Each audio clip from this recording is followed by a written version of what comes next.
복된 성탄을 맞아서 함께 예배하는 저와 여러분에게 하늘로부터 말미암는 신령한 은혜와 복이 많은 줄로 믿습니다.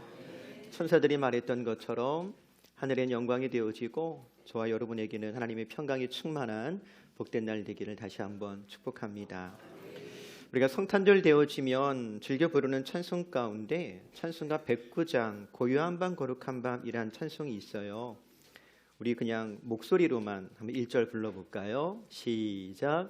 고요한 밤 거룩한 밤 어둠에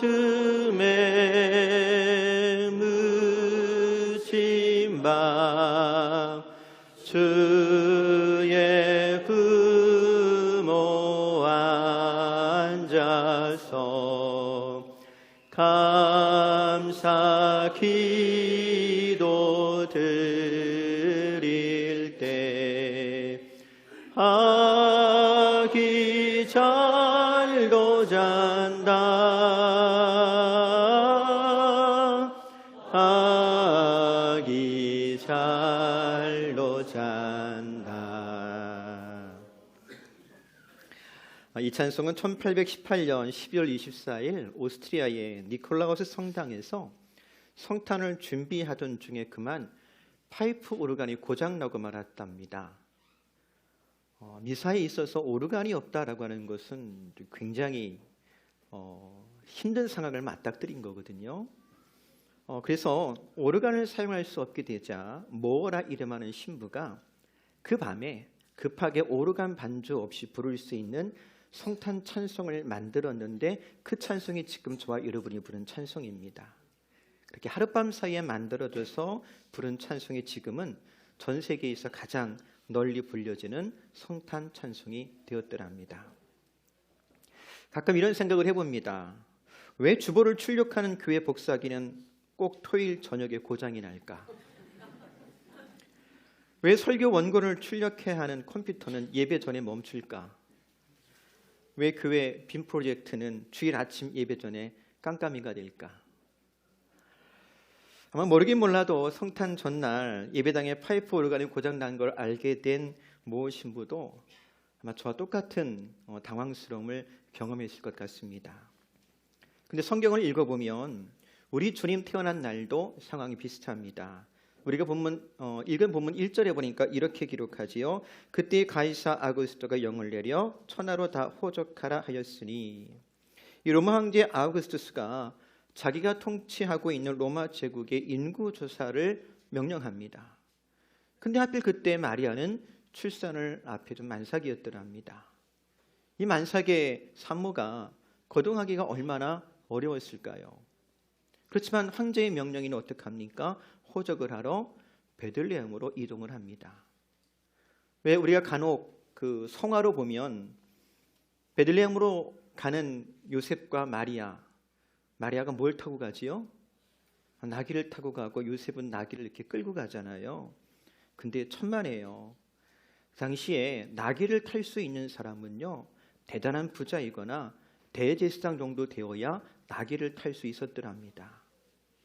그러니까 마리아는 어떻게 갔겠어요? 그냥 걸어가는 거예요. 갈릴리 나사렛에서 베들레헴까지 그 만삭의 몸을 이끌고 걸어가는 겁니다. 그리고 결국 거기에서 출산을 하게 되는데 이번에 뭐가 없더라고요. 네, 머물 곳이 없는 겁니다. 방이 없더랍니다. 그래서 7절에 보니까 첫 아들을 낳아 강보에 싸서 그 위에 누였으니 이는 여관에 있을 곳이 없음이러라. 그러니 얼마나 당황스러웠을까요? 머물 곳이 없어서 방이 없어서 마구간에서 아이를 출산합니다. 아이를 누일 곳이 없어가지고 어디다 눕혔더라고요? 그 위에 누웠다라고 성경은 전하고 있습니다. 근데요, 곰곰이 생각해 보면 이런 당황스러운 상황을 통해서 성경이 전하고 싶은 메시지가 있습니다. 그것이 무엇일까? 그 옛날 이스라엘 백성들이 애굽에서 종살이 할 때 이스라엘 백성들을 구원했던 구원자 모세도 갈대 상자에 누웠던 것처럼 이스라엘을 구원할 유대인의 왕 예수도 태어나서 어디에 눕혀졌더라고요?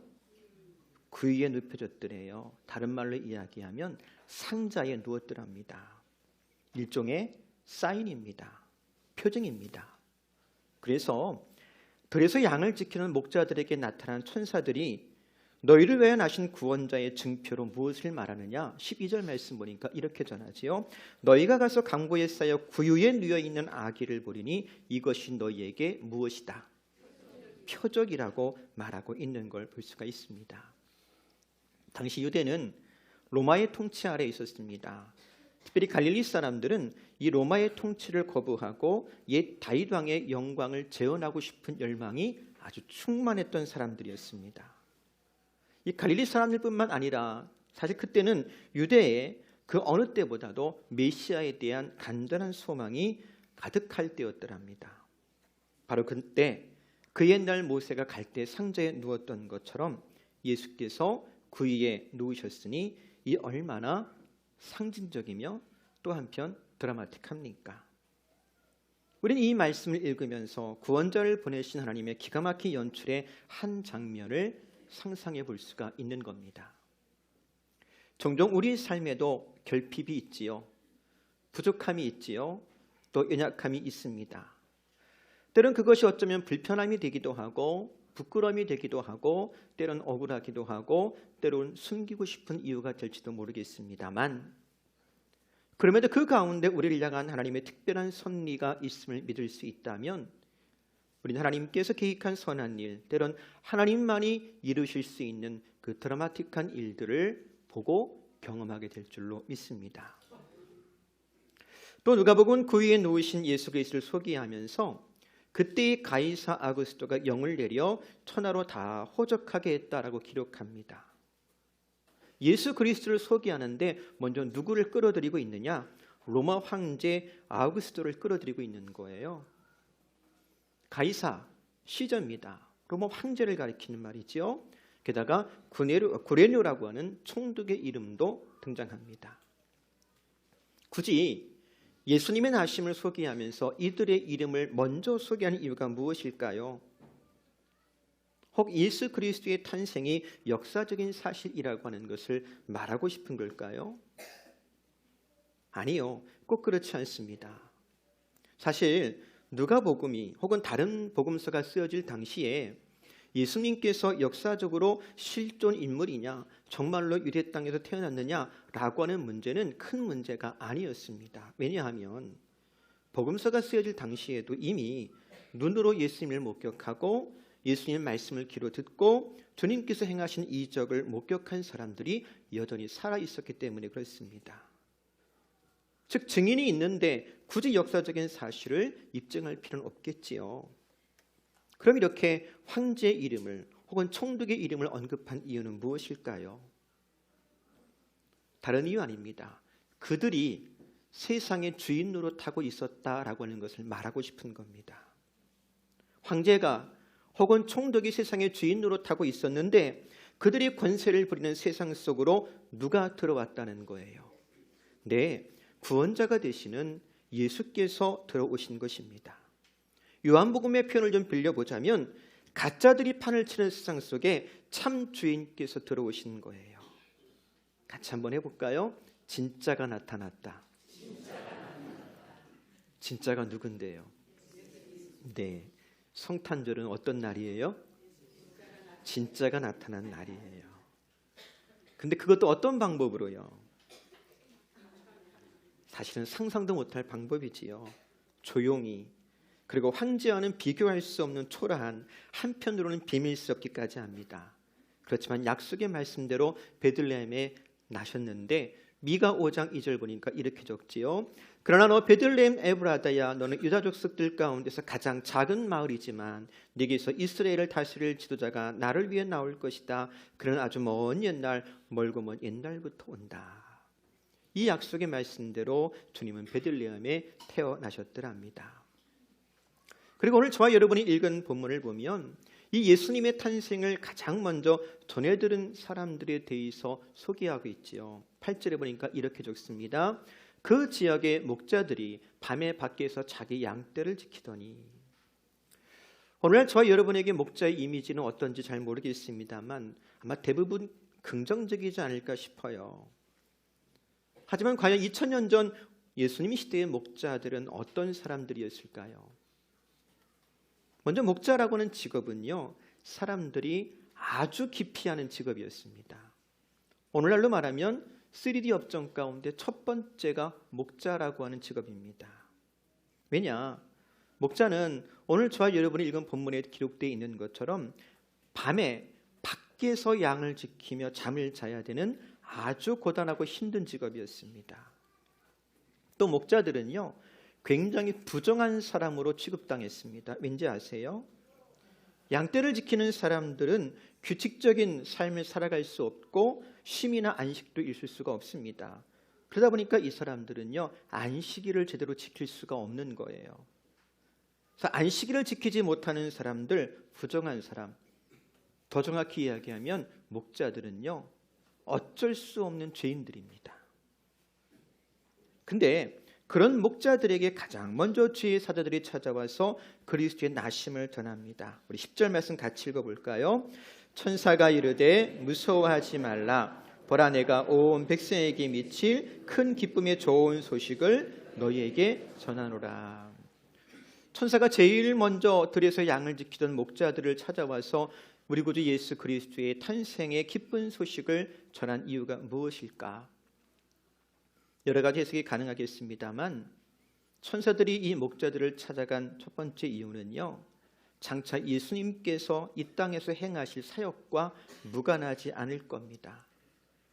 훗날 예수님은 당신을 가리켜 이렇게 소개하지요. 요한복음 10장 11절에 보면 나는 선한 목자라. 선한 목자는 양들을 위하여 목숨을 버린다. 목자들이 양을 위해서 들에서 잠을 자고 심지어 들짐승들에게서 양을 지키기 위해 자기 생명을 걸고 싸우는 것처럼 그렇게 예수님은 죽을 수밖에 없는 죄인들을 위해서 선한 목자가 되셨고 이 땅에 오셔서 실제로 죄인들을 위해서 당신의 생명을 십자가에 내어주시기까지 순종하신 것을 볼 수가 있습니다.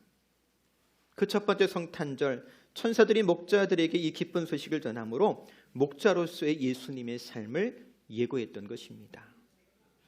지금도 예수님은 우리의 목자가 되시는 줄로 믿습니다. 언제 어디서나 나와 함께 하시고 나를 인도하십니다. 푸른 초장과 실만한 물가로 인도해 주시는 줄로 믿습니다. 요한복음 10장 14절 말씀 보니까 나는 선한 목자라. 나는 내 양들을 알고 내 양들은 나를 안다. 그래서 묻습니다. 여러분 정말로 목자가 되시는 주님을 아십니까? 여러분들은 목자가 되시는 주님의 음성을 듣고 있습니까? 세상의 수많은 소리들 가운데서 주님의 음성을 조차 살아가고 있습니까? 진짜가 나타났습니다. 우리 참 목자가 되신 예수 그리스도의 음성을 조차 주님만 따라 살아가는 저와 여러분 될 수 있기를 바랍니다. 마지막으로 10절 말씀 보니까요, 천사가 이르되 무서워하지 말라. 보라 내가 온 백성에게 미칠 큰 기쁨이 좋은 소식을 너희에게 전하노라 라고 적고 있지요. 온 백성에게 미칠 큰 기쁨의 소식, 다른 말로 이야기하면 복음입니다. 천사들이 목자들을 찾아와서 복음을 전했어요. 근데 왜 목자들에게 먼저 전했을까? 왜냐하면 이 목자들은요, 한 곳에 머무르는 사람들이 아니었습니다. 양에게 풀을 먹이기 위해서요, 이곳저곳으로 다니는 사람들이었고요. 그러면서 뭘 전하느냐? 말을 전하는 사람들이에요. 때론 짐승들에게 물을 먹이려고 우물에 모여서 서로 정보를 교환하는 사람들이었습니다. 다른 말로 이야기하면 목자들은요, 소문을 퍼뜨리는 사람들이었습니다. 바로 그들에게 천사가 찾아와서 세상 모든 사람들이 들어야 되는 복된 소식을 먼저 전한 거예요. 뭐 하라고? 소문내라고. 오늘도 마찬가지입니다. 복음, 세상의 진짜 왕 되신 예수님, 오늘 이 땅에 오신 예수 그리스도, 그리고 주님께서 우리를 위해 행하신 그 모든 일, 오심과 사역과 죽으심과 부활과 다시 오실 것이라는 이 복된 소식을 세상 모든 사람이 들어야 할 줄로 믿습니다. 이 소식을 누가 전할까요? 네, 깨어있는 사람입니다. 신실한 사람들이 전할 겁니다. 자기 맡은 일에 성실한 사람들이 전할 겁니다. 바로 저와 여러분이 그 일을 감당할 수 있기를 주의 이름으로 권면해 드립니다. 말씀을 정리합니다. 세상에 많은 주가 있고 권세자가 있지만 참된 주인은 우리 주 예수님임을 믿습니다. 하지만 가장 겸손한 모습으로 종의 형상을 입으시고 이 땅에 오시었습니다. 그렇게 말 구유에 누우셨노라고 성경은 말씀하시지요.